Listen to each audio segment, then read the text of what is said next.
discussão de hoje está falando sobre a virgindade nos dias de hoje, né? E no intervalo eu deixei uma questão e aí eu vou colocar para vocês responderem, tá? Primeiro com o Thiago e com o Álvaro e depois eu vou conversar com o André. E se depois do casamento o negócio não for bom, não vai funcionar, não vai ser aquilo que estava se esperando? E aí? Acho que cabe muito da relação do casal. Eles passaram, lógico, utilizando o sexo da medida após o casamento. Uhum. Usaram o namoro para se conhecer, para ter uma relação de intimidade e tal. Se por acaso não for como esperado, enfim, acho que não sei nem se eu posso estar falando isso. Mas se porque para vocês não existe essa possibilidade? Não é que não exista, mas se você já passa esse tempo todo com a pessoa, o sexo ser bom ou ser ruim, eu acho que não vai ser primordial para a continuidade desse casamento ou não.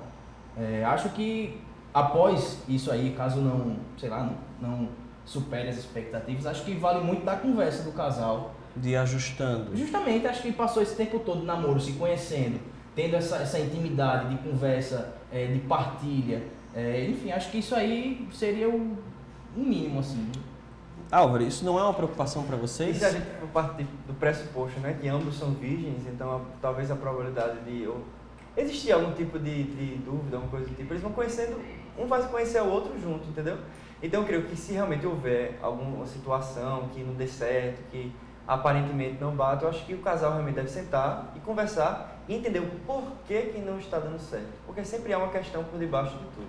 Então, resolvendo essa questão, eu acredito que pode melhorar.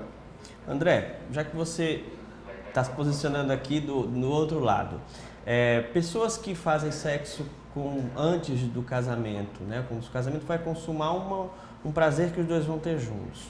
É fundamental para você que se tenha esse relacionamento antes para saber se encaixa, né, digamos assim?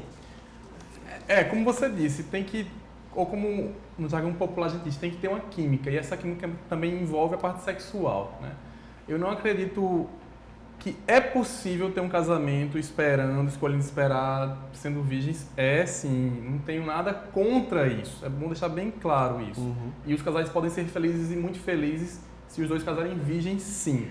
Mas se vierem me consultar de modo profissional, para minha relação ter maiores chances de ter sucesso a longo prazo, então eu digo que eu entendo que o conhecimento sexual um do outro é de grande importância.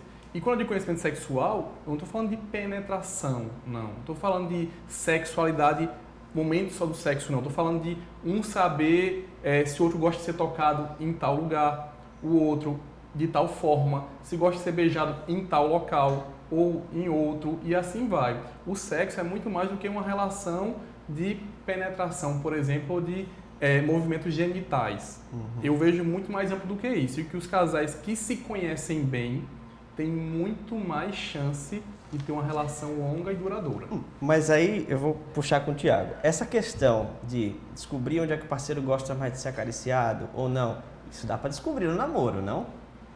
Sem precisar ir para os finalmente. Não deve. Não deve? Não deve. Acho que tem tantas outras coisas bonitas para se descobrir num casal de namorados do que ficar nessa, onde gosta de pegar, onde gosta de beijar. Eu acho que... Mas não tem um momento do casal que vocês vão ficar sozinhos num lugar e vão se curtir um com o outro? Tem, mas não tem essa... Não é nesse momento que se descobre assim, gosto mais na orelha, né? Alguma coisa assim? Não. Eu tô falando de uma forma prática. Não, claro. Mas não é que por exemplo, eu tenho uma namorada e a gente viaja normal, tá entendendo? Como qualquer outro casal. Só que... e a gente assiste filme dentro de casa, enfim, tudo normal. Só que não tem essa loucura de querer fazer. Esse frisson, sabe? Uhum. De querer pegar, de querer... Não, eu acho que a partir do momento que você começa a enxergar isso, onde é que ela gosta de pegar, onde é que... Acaba que vira muito objeto, assim, sabe? Uma objetificação. Entendi.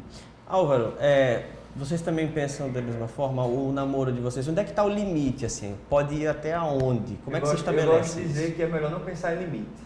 Porque Mas se não pensar em limite... Não, calma. Entenda o que eu vou dizer. Se eu digo pra você que pode ir até aqui, eu vou até aqui. Só que amanhã eu vou querer ir mais. Então eu prefiro pensar o seguinte, eu sei que não deve.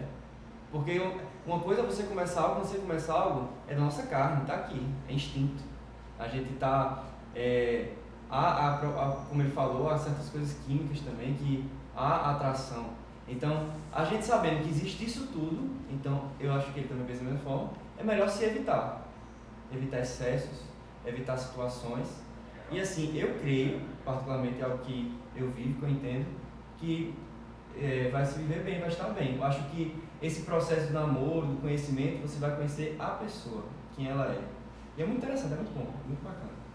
No caso de vocês, vocês ainda nunca experimentaram ou já entraram na igreja depois? Como é que é a experiência de vocês? Virgem, e você? Não, eu tinha uma vida sexual ativa e depois que o Senhor me seduziu, eu optei por isso. Porque eu acho que a escolha de você viver a castidade, você escolher esperar ou não parte de uma escolha somente sua, sabe? Não é só a questão de ter consumado o ato ou não. Não é isso. Tipo assim, vai muito além do que o humano da gente enxerga, sabe? Eu acho que antes de eu me decidir a viver dessa forma, Jesus já vinha me seduzindo de alguma forma e ele que tomou essa escolha por mim, porque pela carne da gente, por nós, é humanamente impossível, né? E eu escolhi viver dessa forma a partir do momento que o Senhor me seduziu. André, as mulheres pensam em sexo diferente dos homens, baseado na sua experiência de consultório? Olha, o que acontece muito é que a cultura impele alguns pensamentos, tanto em homens quanto em mulheres, né? Por exemplo, existe um mito, um tabu no qual o homem pensa mais do que a mulher. É lógico que em certas medidas isso tem uma verdade. A sociedade criou isso? Sim, isso ao longo da história, né? O homem sempre foi favorecido sexualmente na sociedade ocidental, certo? É bom frisar isso, porque em algumas populações, em alguns grupos no mundo, não é assim. Mas aqui, falando de Brasil especificamente, vivemos uma cultura já há centenas de anos, nas quais o homem tem liberdade sexual, vamos dizer, quase que total, e a mulher o contrário. Isso não está mudando de uns tempos para cá? Está mudando, sim, com certeza existem mudanças. Só que ainda é muito comum a mulher ser muito privada, ou seja, a mulher que quer falar sobre vida sexual com os pais, ela é repreendida. Já o menino que fala, ele é muitas vezes exaltado, né? O menino desde pequeno já se diz, sua namoradinha é aquela, mesmo com uma idade de 3, 4 anos. Mas se o cara tem um filho, uma filha, ele não quer que ela seja namoradinha de ninguém. Você é a princesinha da Disney e fica enclausurada naquela condição. Então, a relação de visualizar o sexo para ambos os sexos é bem diferente. Está mudando e eu fico feliz com essa mudança, mas ainda tem muita coisa para acontecer, muita coisa.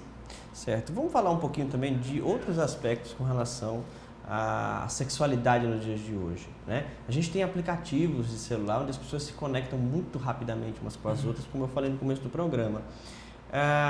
Eu vou começar com o André dessa vez. André, esses aplicativos, eles transformaram a forma com que a gente se relaciona. Isso é bom ou isso é ruim? Ou isso pode ser usado de uma forma boa ou ruim? Olha, todas as ferramentas não são nem boas nem ruins. Ou melhor, podem ser as duas coisas. Teve uma imagem que eu vi há algum tempo e ela é bem didática. A gente diz, hoje a gente não vê mais ninguém que está ao lado, a gente fica no celular o tempo todo. E aí eu vi uma imagem de 1910 nos Estados Unidos, quando todo mundo estava lendo o jornal. Ou seja, ninguém estava conversando com quem estava do lado, estava lendo o jornal. Então, o que muda, a tecnologia, as ferramentas mudam, mas o que está realmente agindo é o ser humano. Então, o Tinder, o Grindr, ou aplicativos que chamam de pegação como um todo, não são ruins. Se você souber como utilizar, né? Se você buscar alguém interessante, se você buscar um perfil... Você levar um fora virtualmente deve ser um tiro na autoestima, né? Pode ser também. Por isso que os aplicativos geralmente usam o sistema no qual tem que dar os matches, né? Um dá e o outro também dá, e assim podem conversar, né? Para não ter esse perigo de dar esse bolo. Então, os aplicativos são bons, sim, se você souber como utilizar. Agora, se você for buscar algo como se fosse um produto, como se for dito aqui, como um mercado, um objeto ou algo que seja muito volátil, muito passageiro, isso não é nada bom, porque o que faz crescer são relações profundas e que envolvem sentimentos, e isso também está no aplicativo. Talvez seja um pouco mais difícil de achar, mas também está lá. Na opinião de vocês aprovam esses tipos de aplicativos? Dá para usar esses aplicativos de uma forma boa ou vocês são abolir esses aplicativos? Aplicativos como o Tinder, outro que ele falou, eu particularmente não gosto. Eu acho que não vale a pena, assim, pra mim, né? Agora os outros, Facebook, Twitter, Instagram, redes sociais no geral. Válidos, né?